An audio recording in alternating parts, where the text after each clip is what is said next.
अस्सलाम वालेकुम, welcome to advocate सवेरियाज़ vlog. तो आज ये वीडियो मैं बना रही हूँ सिर्फ for the purpose of those candidates जो कि अपने इंटरव्यू के लिए जा रहे हैं, उनको कॉल लेटर्स आ गए हैं, पर उनको अभी तक ये चीज़ समझ नहीं आ रही कि जब वो इंटरव्यू देने जाएंगे तो वो अपने साथ कौन कौन से डॉक्यूमेंट्स लेके जाएंगे, whether they are to be attested और नॉट। तो सबसे पहली चीज़, जब अपना कॉल लेटर आप देखेंगे तो उसके सेंटेंस नंबर जो 3 है उसमें लिखा हुआ है please also bring with you the originals. आपने ओरिजिनल अपने तमाम डॉक्यूमेंट्स लेके जाने हैं और उन तमाम डॉक्यूमेंट्स की 2 फ़ोटोकॉपीज सेट लेके जाने हैं, यानी FA BA जो भी आपने अपने एकेडमिक जितने भी आपने रिज़ल्ट्स वहाँ पे शो किए हैं उनके 2 फ़ोटोकॉपीज़ आपने लेके जानी है, 2 अलग अलग उनके सेट लेके जाने हैं along with your CNIC photocopy and your licence. तो जो सबसे ज़्यादा मुश्किल हो रही है लोगों को कि यार हम कौन सी डॉक्यूमेंट्स लेके जाएं और कौन सी डॉक्यूमेंट्स ना लेके जाएं, तो उनके लिए जो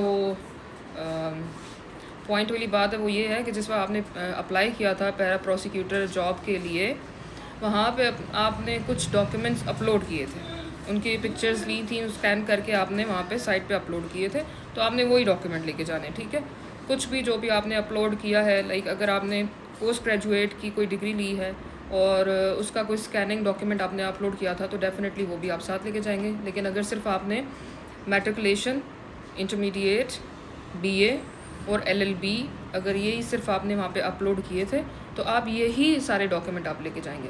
ठीक है, एक चीज़ ये होगी। दूसरी चीज़ ये है कि आप अपने इंटरव्यू कॉल लेटर, मेरे पास अभी एक सैम्पल पड़ा हुआ है, तो उसमें मेंशन है नंबर 1 है सेकेंडरी स्कूल मैट्रिकुलेशन सर्टिफिकेट। ठीक है, आपने अपनी मार्कशीट लेके जानी है प्लस आपने उसकी डिग्री लेके जानी है। ठीक है, मैट्रिक का रिज़ल्ट कार्ड भी लेके जाना है और उसके साथ आपने मैट्रिक का डिग्री भी लेके जानी है। इसी तरह से जो आपका इंटरमीडिएट सर्टिफिकेट है, यानी कि इंटरमीडिएट आपका रिज़ल्ट कार्ड और उसकी डिग्री आपने लेके जानी है। आगे डिप्लोमास लिखे हुए हैं। अगर देखें, मैंने पहली चीज़ मेंशन की है स्टार्ट में कि अगर आपने कोई एक्स्ट्रा डॉक्यूमेंट वहाँ पे अपलोड किया था while you were applying for the post of para prosecutor, तो फिर तो आप लेके जाएं। लेकिन अगर आपने नहीं किया, आपने टू द पॉइंट 4 चीज़ें आपने की हैं जो कि इम्पॉर्टेंट है, मैं फिर रिपीट कर रही हूँ, मैट्रिक, FA BA और LLB। ठीक है, ये किए हैं तो सिर्फ आप यही लेके जाएंगे। इन तीनों के आपने रिज़ल्ट कार्ड लेके जाने हैं और उसके साथ आपने उनकी डिग्रीज लेके जानी है। ठीक है, कोई उनकी अटेस्टेशन की रिक्वायरमेंट नहीं है कि आप कहें कि आपने किसी 16 ग्रेड या गेजेटेड ऑफिसर से आपने जाके उसको टेस्ट करवाना है, तो ऐसी कोई रिक्वायरमेंट नहीं है। ठीक है, आपने ओरिजिनल रिज़ल्ट कार्ड लेके जाना है, ओरिजिनल आपने डिग्री लेके जानी है। इसके अलावा आपने अपना ओरिजिनल CNIC लेके जाना है और आपने ओरिजिनल अपना लाइसेंस लेके जाना है। ठीक है, जिस लाइसेंस की बेस पे आप जिस भी डिस्ट्रिक्ट में, जिस भी तहसील बार में अपनी प्रैक्टिस करें। अच्छा, उसके बाद है आपका डोमिसाइल, आपके तहसील का, आपके ज़िले का जो डोमिसाइल है वो आपने ओरिजिनल लेके जाना है प्लस उसकी 2 फ़ोटोकॉपीज़ लेके जानी है। ऊपर वाले भी जो डॉक्यूमेंट मैंने पहले आपको बताए हैं वो भी आपने ओरिजिनल लेके जाने हैं और साथ में उनकी 2 आपने फ़ोटोकॉपीज़ लेके जानी है। अच्छा, उसके बाद आप आ जाएंगे यहाँ पे नंबर 10 पे लिखा है certificate of registration in your profession. ठीक है, यहाँ पे लोग बहुत सारे कंफ्यूज हो रहे हैं, तो आपने क्या करना है कि आपने अपने डिस्ट्रिक्ट बार से एक लेटर बनवाना है उनके लेटर हेड के ऊपर। ठीक है, लेटर हेड के ऊपर आपने अपना करेक्टर सर्टिफिकेट बनवाना है या एक्सपीरियंस सर्टिफिकेट बनाना है। ठीक है, मैं उसका भी सैम्पल आपको दिखा देती हूँ जो मेरा बना हुआ है। To whom it may concern, यहाँ पे चले आपको, क्योंकि फ्रंट कैमरा है तो कुछ सही समझ नहीं आएगी, तो आपका नाम आ जाएगा, सन और daughter of, license number so and CNIC number so and so, is regular practicing lawyer and member of district bar association, so जो भी आप जिस भी डिस्ट्रिक्ट से हैं, सिंस जब से आप रजिस्टर्ड हैं, जब से आप एनरोल्ड हैं उस तहसील बार में। ठीक है, और ये क्या होगा, ये आपके अटेस्ट होंगे, अटेस्ट इन दैट सेंस, वो भी मैं आपको बता देती हूँ। सबसे पहले जब ये आप उनके लेटर हेड के ऊपर, अपने डिस्ट्रिक्ट बार के लेटर हेड के ऊपर ये प्रिंट करवा लेंगे, वहाँ पे आपके सदर साहब का नाम आएगा, सदर साहब का नाम आएगा और उनके सिग्नेचर होंगे। ठीक है, और उसके साथ काउंटर साइन करेंगे सेशन जज साहब। ठीक है, जो भी आपके इलाके के, तहसील के, ज़िले के जो भी आपके सेशन जज साहब हैं वो उसको अटेस्ट करेंगे, अटेस्ट यानी काउंटर साइन करेंगे। ठीक है, वो वहाँ पे आपने इसी तरीके से प्रिंट करवाना है, कहेंगे तो मैं इसका स्क्रीनशॉट लेके वो भी आपको दिखा दूँगी एज अ सैम्पल, तो वो ये देख लें कि उन्होंने भी साइन किए हैं। ठीक है, ये साइन हुए हैं सेशन जज साहब के और ये साइन हुए हैं डिस्ट्रिक्ट बार आपके सदर साहब के। अच्छा, तो ये चीज़ें हो गई हैं।